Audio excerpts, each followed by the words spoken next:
Syedaralun ribuan ternak sapi dan kerbau di Kabupaten Aceh Singkil dipasang penanda pada telinganya atau disebut dengan eartag. Launching eartag yang dilakukan oleh Asisten 2 Setdakap Aceh Singkil, Faisal, didampingi Kadis Tanaman Pangan Hortikultura dan Peternakan Aceh Singkil, Kuatno, serta pejabat lainnya di kandang milik Daman, pengusaha ternak di Siti Ambia, Kecamatan Singkil pada Sabtu 3 Desember 2022. Penandaan dan pendataan ternak tersebut dalam rangka penanggulangan penyakit mulut dan kuku atau PMK.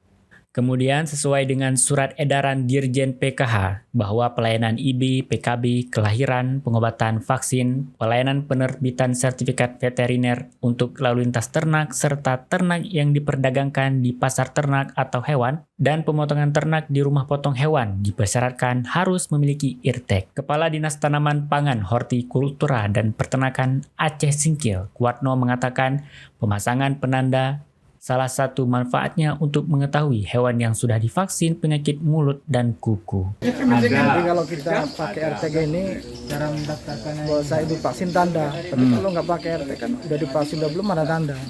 Targetnya berapa banyak nih di kabupaten ini? Targetnya 2.300 Pak. Berapa target kita untuk RTG? 4.000 Pak. 4.000. Dari Aceh Singkil, Dede Rosadi, serambinews.com.